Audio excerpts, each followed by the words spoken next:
हमारे पास में अब 1 या 2 दिन के लिए राशन पानी है। अब थाली लेकर रोड में जाएंगे, भीख मांगेंगे। अभी सरकार की आंख खुलेगी कि रसोईया क्या कैसे तड़प रहे हैं बोल के। का चुटिया समझे सरकार है तो वो का करत है सरकार है। सरकार का हमार मन आखिर मुंदे है। जब हम अनदेखा करत है तो हम अनदेखा करबो। आपके बाद सरकार हम मन गिरा कोशिश करबो।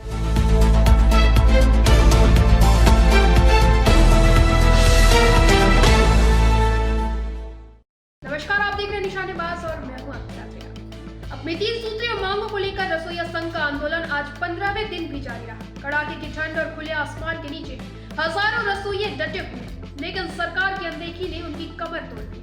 स्थिति ये है कि आंदोलनकारियों के पास राशन खत्म हो चुका है और खाने पीने की भारी किल्लत हो रही है। इधर रसोइयों की हड़ताल से स्कूलों में मध्याह्न भोजन व्यवस्था ठप हो गई है, जिससे मासूम बच्चों को भूखा रहना पड़ रहा है। संघ ने स्पष्ट कर दिया है कि यदि सरकार ने जल्द सुध नहीं ली तो यह आंदोलन और भी उग्र रूप धारण करेगा। अब यह लड़ाई सीधे तौर पर आर पार भी हो चुकी है। देखिए इस पर एक रिपोर्ट। छत्तीसगढ़ रसोईया संघ द्वारा पिछले 15 दिन से रायपुर के तूता धरना स्थल पर हड़ताल किया जा रहा है। अपनी 3 सूत्रीय मांगों को लेकर इन्होंने छत्तीसगढ़ शासन से सरकार के खिलाफ इन्होंने अपना हड़ताल जारी रखा हुआ है, लेकिन सरकार इनसे मिलने नहीं आ रही है, इनसे बात नहीं कर रही, इनकी मांग नहीं सुन रही है। हम इनसे बात करेंगे और जानेंगे कि इनकी जो मांगे हैं वो 3 सूत्रीय मांगे क्या है। सबसे पहले हम इनसे यही पूछेंगे, सर आप लोग जो 3 सूत्रीय मांगों को लेकर अपना हड़ताल जारी रखें, वो सबसे पहले 3 सूत्रीय मांग क्या है और उसको अच्छे से बताएं। हमारा प्रथम मांग है कि हमको कलेक्टर दर पर मानदेय दिया जाए, क्योंकि ये एक दिन का 66 रुपया मजदूरी है। तो 66 रुपया मजदूरी में हम लोगों का जीवन यापन भरण पोषण ये बहुत कठिनाई हो रहा है। इसलिए हम सरकार से निवेदन करते हैं कि हमको 3 सूत्रीय मांग में से प्रमुख मांग है कलेक्टर दर पर मानदेय दिया जाए, ताकि हमारी परिवार सही ढंग से चल सके, अपना जीवन यापन चल सके, बच्चों का दीक्षा पढ़ाई लिखाई ये सभी चिकित्सा सुविधा ये तमाम सुविधा है, ताकि हम लोगों की अच्छी ढंग से हमका मानदेय मिले तो हमारा जीवन सुखमय गुजर सके। और दूसरी जो मांग है कि हमको सरकार के द्वारा रसोईया को अंशकालीन कहा जाता है तो उसको पूर्णकालीन करें, क्योंकि हम लोगों ने 10 बजे से लेकर 3 बजे तक 5 घंटा काम करते हैं, तो इसको अंशकालीन कहा जाता है। अंशकालीन मतलब आधे टाइम का काम। तो भाई हम 5 घंटा काम करते हैं तो हमको अंशकालीन कहा जाता है, हमको पूर्णकालीन चाहिए, मतलब अंशकालीन नहीं। ये दूसरी बात है। और जो 50% वाली तो हम बातें नहीं करते, क्योंकि ये सरकार के किए हुए घोषणा पत्र में उल्लेख है, उसको तो आज नहीं कल देना ही पड़ेगा, हम उसके लिए हड़ताल नहीं करते।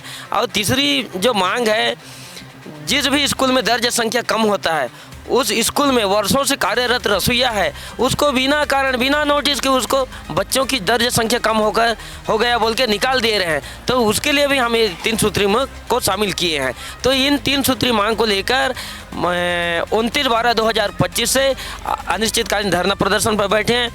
आज हम लोगों का 15वां दिन हो चुका है, लेकिन अभी तक शासन प्रशासन न कोई मंत्री विधायक किसी ने हमारे मांग पर सहानुभूति विचार नहीं किए, न शासन प्रशासन के कोई भी अधिकारी कर्मचारी हमारे बीच में नहीं आए।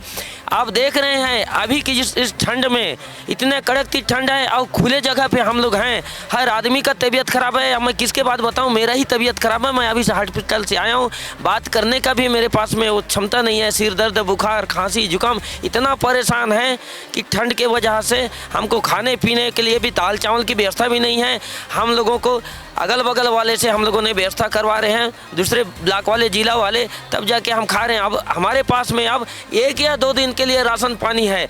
यदि वो राशन पानी ख़त्म हो जाता है तो हमारे पूरे प्रदेश के यहाँ धरना स्थल में बैठे हुए सभी माताएं बहनें अब थाली लेकर रोड में जाएंगे, भीख मांगेंगे। तो वहाँ से जो हमको राशि मिलेगा, अनाज मिलेगा, उसको लाएंगे, तभी हम पका कर खाएंगे, तभी सरकार की आंख खुलेगी कि रसोईया क्या कैसे तड़प रहे हैं बोल के। आज देखो सरकार शासकीय कर्मचारी का 1 दिन हुआ है 3% डीए बढ़ा दिए और रसोईया आज यहाँ प्रदेश में 66 रुपये में काम कर रहे हैं। तो सरकार को सोचना चाहिए कि रसोईया को इतना हीन दृष्टि से देख रही है सरकार, क्यों सौतेला व्यवहार कर रही है। भाई शिक्षा विभाग में इतना बजट है तो रसोईया को देने के लिए क्या बजट नहीं है। तो मैं अभी माननीय मुख्यमंत्री जी से भी अभी जो जन दर्शन में हुआ था उसमें मांग पत्र सौंपा था और निवेदन किया था कि सर हम लोगों को 2000 मिल रहा है, बहुत परेशानियाँ है, आप जान रहे हैं कि 2000 में जीवन यापन करना बहुत दुर्लभ हो गया है बोल के। तो माननीय मुख्यमंत्री जी ने मुझे यही आश्वासन दिया कि आप लोगों के बारे में विचार कर रहे हैं बोल के। तो माननीय मुख्यमंत्री जी से मैं निवेदन करना चाहता हूं कि कब तक विचार करेंगे और कब तक 60 रुपये में रोजी में काम करवाएंगे। तो मैं चाहता हूं कि हम लोगों को अब तक कलेक्टर दर पर मानदेय नहीं देंगे तब तक हमारी धरना प्रदर्शन जारी रहेगा। आप चैनल के माध्यम से मैं बताना चाह रहा हूँ, चारों तरफ देख लीजिए, सभी रसोइया अस्थायी रूप से यहाँ झुंगी झोपड़ी बनाकर यहाँ हड़ताल पे डटे हैं। यहाँ जगह बैठने के लिए जगह नहीं होने के कारण हम लोगों ने तो शिफ्ट पे बुला रहे हैं। यदि जरूरत पड़ेगा तो हम पूरे प्रदेश के रसोइया को यहाँ बुलाएंगे। अभी मैं कीपैड में बैठा था तो बीजेपी के प्रवक्ता बोल रही थी कि रसोइया कुछ टुकड़ी में बैठे हैं बोल के। यहाँ कहाँ टुकड़े, पूरे प्रदेश के हर जिला से कम 500 रसोइया उपस्थित हैं और सभी उम्मीद लगाकर बैठे हैं कि हमको कलेक्टर दर पर मानदेय दिया जाए बोल के। आज का आदमी रसोईया आके यहाँ खाना पीना खा के घाम पियास में हेवे लकड़ी छेना बीन के रांधत गढ़त तो का चुतिया समझे सरकार है। आज का राज्य भर हर चीज पर पैसा देवत है तो कर कमी नहीं पड़त। रसोईया बहनी मन दीदी हो कहीं क्या थे। अभी जब हम मांगे हन तो हमार ऊपर कैसे अंगूठल नहीं दबाते हैं। अपना हमन गरीबी से गुजरत हन, अपना ठंड के मौसम में हमन जब यहाँ आके धरना स्थल में बैठे हन तो वो का करत है सरकार है। सरकार का हमार मन आखिर मुंदी है। सरकार समझ नहीं आते। इतना दिन तक हो गए, 15 दिन हो गए, आज 15 दिन हो गए ठंड में के मौसम में यहाँ तपस्या कर रहे हैं हम। हमरो नान छोटे छोटे बाल बच्चा है तेला छोड़ के घर परिवार छोड़ के यहाँ धरना स्थल पर बैठे हन हमन। हाँ तो सरकार अभी तक कैसे वो अनदेखा करा थे हमला रसोईया मन ला। हमला कलेक्टर दर दिया जाए, अंशकालीन को पूर्णकालीन किया जाए। जब सरकार बनिस ओकर 27 वो सरकार हम देबो हमारा वोट देव तो हम देबो कहीं हमारा बोलिस। जब देख पा रही है समूह लुकैस, जब हमारे छोटे छोटे बाल बच्चा मतलब हमन घर तो परिवार छोड़ के हन यहाँ धरना स्थल पर बैठे हन। हमरो बाल बच्चा पढ़ाए के शौक है। नौकरी वाला के बाल बच्चा मन कैसे इंग्लिश मीडियम में जाके पढ़ाते, प्राइवेट स्कूल में जाके पढ़ाते और हमारे जैसे गरीब के बच्चा मन शासकीय स्कूल में जाके पढ़ाते। ओकर बार अनदेखा करा से सरकार है और अनदेखा के वही कारण है। जब हमन अनदेखा करत है तो हम अनदेखा करबो। आपके बाद अगले पंचवर्षीय काय के बाद सरकार हम गिराए कोशिश करबो। स्थायी पद दे और कलेक्टर दर में मानदेय दे, ये हमारा मुख्य मांग है। अगर इस मांग को पूरा नहीं करते हैं तो हम उग्र रूप से आंदोलन करेंगे, भूख हड़ताल तक उतर जाएंगे। इसमें भी नहीं बनता है तो हम रोड में सोएंगे। अनेक प्रकार के हमारा रणनीति बनाया गया है जिसमें हम अभी शालीनता से सरकार को मांग रहे हैं, जिसमें अगर सरकार हमारा मांग पूरा कर दें तो हम धन्यवाद दे के यहाँ से चले जाएंगे, अन्यथा हमारा उग्र आंदोलन जारी होगा। देखिए, अगर हम लोगों का अंतिम लड़ाई लड़ने के बाद भी सरकार अगर नहीं सुनती है, हमारा मांग पर विचार नहीं करती है, हमको अब मांग पूरा नहीं होता है, तब हम सामूहिक रूप से सभी जितने भी हमारे 33 जिला का सभी रसोइया एक साथ अपना इस्तीफा लिखेंगे और सरकार चाहे किसी को अपना मध्याह्न भोजन संचालित करने के लिए सौंप दे।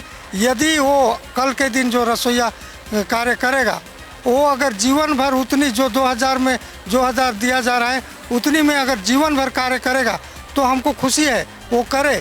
लेकिन हमारा परिवार लंबा है, हमारे बाल बच्चे हैं, हम 2000 में जीवन भर काम नहीं कर सकते हैं। इसलिए हमारा आखिरी स्टेप रहेगा कि हम सभी रसोइया एक साथ मुख्यमंत्री जी को ज्ञापन देंगे और इस्तीफा लिखेंगे। इस काम को हम नहीं करेंगे, इस नाम से हम इस्तीफा लिखेंगे। ठंड की रात में रसोईया संघ खुद ही नहीं आया, अपने साथ अपने छोटे बच्चों को भी लेकर आया है। उसके बावजूद सरकार इन छोटे छोटे बच्चों की भी तकलीफ को नज़रअंदाज कर रही है। ऐसे ही हमारे साथ एक दीदी बैठी है जो अपने साथ अपनी बेटी को लेकर आई हैं। आपकी बेटी की उम्र क्या है दीदी? 3 साल। और आप कहाँ से आई हैं, आपका नाम क्या है? मैं हरदी से आई हूँ, रजनी यादव। आपको क्या लगता है, आप लोग 15 दिन से यूं ही हड़ताल में बैठे हैं, अभी भी उम्मीद है कि सरकार आप लोगों की बात सुनेगी? हाँ, उम्मीद है, इसीलिए बैठे हैं, हम अपने हक के लिए बैठे हैं। अच्छा, आप लोग 15 दिन से यहीं पर खाना वाना बना रहे हैं, जैसा कि मुझे अभी पहले कुछ समय पहले ही पता चला कि आप लोगों का राशन भी अब खत्म होने वाला है।